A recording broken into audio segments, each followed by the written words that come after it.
Hey guys, Knight Euphoria is finally out and I'm really excited for Knight. So in this video, let's go through his kit together. So first of all, I'm going to talk about his virtue. So if you look at rank 1 Euphoria, when entering battle, gain a certain number of virtue and rousing morale. At the start of the round, if virtue stacks are above a certain limit, Knight consumes a certain number of virtue to immediately cast after AD 778. This attack counts as an extra action.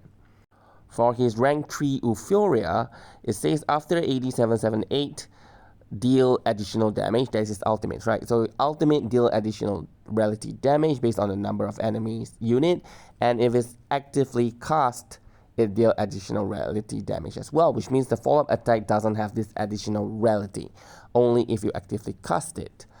But I will come back to the one regarding the number of enemies. And lastly, Knight gain virtue upon ultimate defeating enemies. It has to be ultimate. If you kill the enemy normally, then you don't get virtue. So here I'm going to assume, so this is an assumption, it's not, we don't know how much virtue or how many virtue that we get after killing an enemy, and we don't know how many is consumed at the start of the round. So here I'm just assuming, let's say after you kill an enemy, you get 1 virtue. And maybe you need 2 to 3 virtue to cast follow-up attack ultimate. So honestly speaking, if you look into this condition, other than Lucid Escape and certain raid where if the minion die, they respawn, there is actually not much content where enemy keep respawning. So here you are looking at Knight able to cast multiple follow-up attack, maybe every round, follow-up attack, only for the first few rounds. Because once you kill all the minions, then he won't be getting virtue dead. Or he won't be getting virtue anymore, so you will not be able to do any more follow-up attack ultimates. And for his Euphoria rank 2, Justice and Glory, which is his S1 and S2, both is affected by ultimate might. So it itself is not an ultimate, but it is affected by ultimate might. And after you attack, you are getting ceremonious ultimate might. I'm not sure if Justice and Glory can make use of ceremonious ultimate might. If it can, then it will be insane, because this ceremonious ultimate might and ceremonious critical damage will only disappear if you use Knight's actual ultimate, right? So this one is something that I'm really interested to test on, because if you keep attacking with Justice and Glory, you will get a lot of this ceremonious, and if they are affected by it, then Justice and Glory will just keep getting stronger and stronger as you use it. And like I say, if you are not gaining any more virtue at the end of the fight where there's no more minions, then if you don't actively cast his ultimate, Justice and Glory will be always hitting a lot for a lot of damage, okay? But honestly, I kind of doubt that, right? I don't think Justice and Glory will be affected by ceremonious ultimate might and ceremonious critical damage, but we will have to see. For his teammate, Melania, I think will be perfect, because Fixed Plan now boosts all of his damage. Ultimate, Justice, and Glory, S1, S2, all. It boosts everything. So Melania will be perfect, and it doesn't seem like his Euphoria have any form of Moxie gain, so he definitely need to rely on Melania to do that. And also Moldier will be good for him. Here I also put Sharon and Ulrich. That's because, again, the level 3 pulsing field provide both incantation might and ultimate might, which benefits Knight. Okay, so now we have looked into the overall kit. His gameplay, I will assume it to be something like that. So first, you start off with rousing morale, so you will have a lot of damage, especially when using ultimate. And at the start of the round, there's a lot of enemies. So I believe the ultimate will do more damage if there's more enemy on the field. But this can be the other way around, because like Junyang's ultimate, you do more damage when there's less enemy. Okay, but I think for Knight case, it will be different. Because once you come in, you start off with virtue, he will do with ultimate, and then he will kill all the enemies.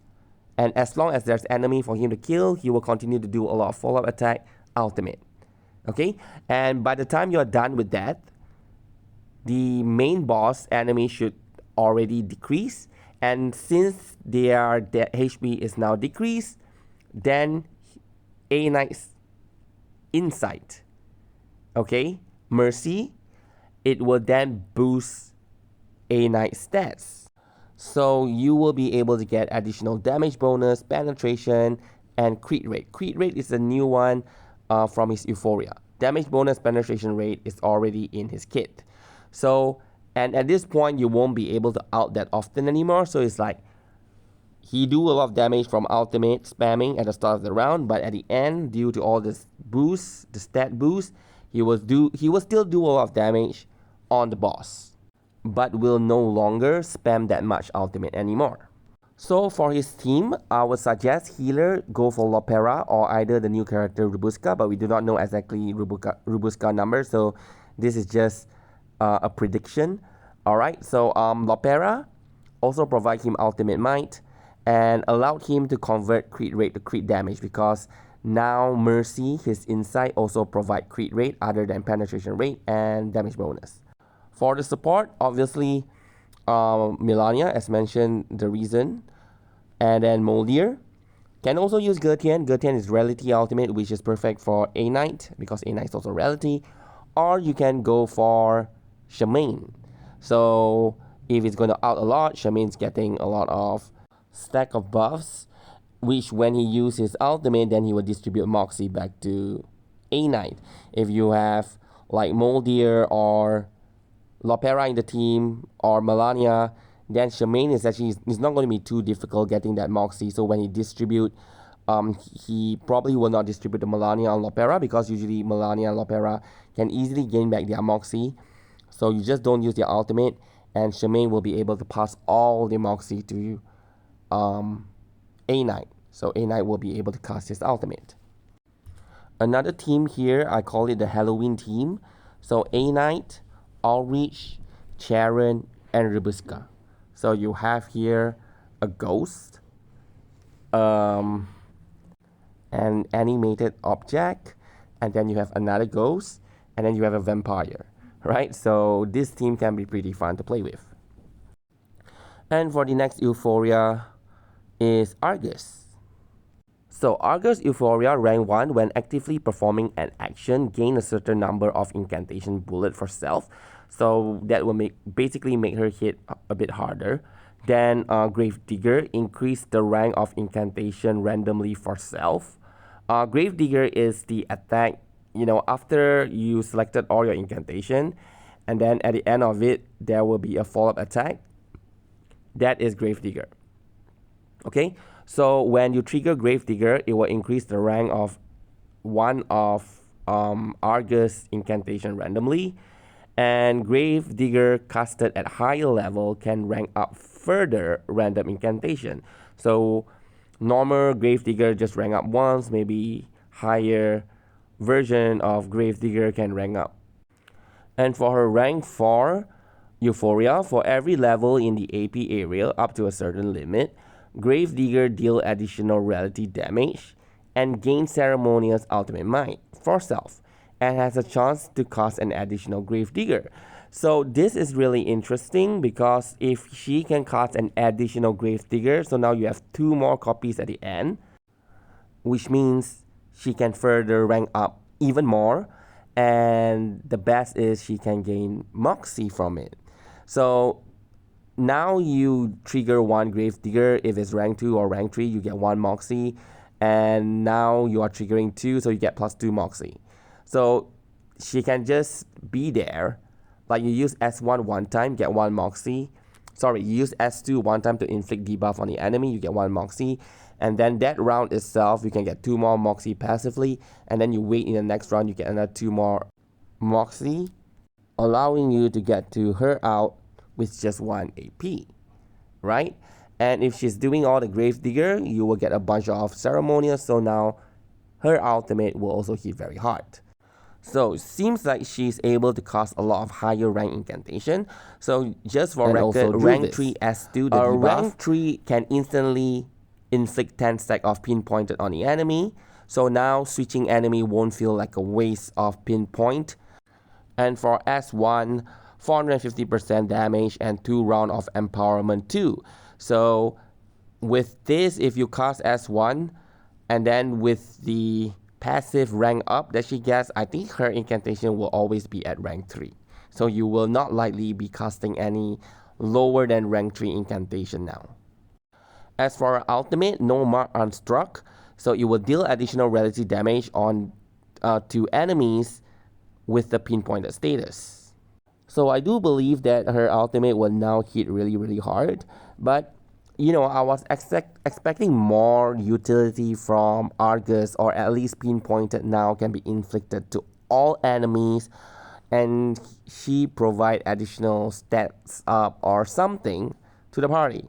But instead, her Euphoria is boosting only her own damage, so she was never meant to be the main DPS, so I'm not sure what is the direction the developer are taking at this point for Argus. Maybe to turn her into this AP friendly sub DPS that can do huge damage every 1 to 2 rounds, something like that. But anyway, here's some of my recommended gameplay, not the rotation, because I do need to test the character out before we get into that. But here you start off with S2, and then you just simply wait for more incantation to be at higher rank. And every time her ult is up, use it and cast S1 every few rounds, because S1 have empowerment too. So if you use a rank 3 S1, it will actually hit quite hard and give her the empowerment too. So with the speed of her gaining Moxie right now, depending, she might not need to cast S2 anymore on the same target. So like that's the boss, you use S2 on the boss, there's 3 rounds on pinpointed, but now she get her ultimate every 2 rounds. So before pinpointed dispels or expires, you already refreshes it with her ultimate. So you don't have to cast S2 all the time. So instead, once in a while, cast S1. And you want to cast S2 only if you want to switch target or to dispel enemy's buff. So for her teammate, obviously I'm just putting the rank up team here, Argus rank up team. And you have markers in front with Argus, and then Druvis E2, this is Druvis E2, and then we have Villa. Okay, so here markers will be the main DPS and Argus will be the passive sub DPS. So overall, these two Euphoria, what is my opinion? Honestly, when I read it, it is just okay. Not mind-blowing, especially Argus, which is all for herself but not for the team, which kind of a letdown. But anyway, wait for the actual numbers and we will decide if they are good or not. If their damage is really insane, and as a sub DPS, I'm totally fine with that. Or A Knight can have very good rotation, can spam ultimate even more than we expect it to be, then perfect. Okay, they will be very good unit to have. Okay, so anyway, that's all for this video. Thank you very much for watching. So do comment in the comment section below on your opinions, and are you excited for this Euphorias?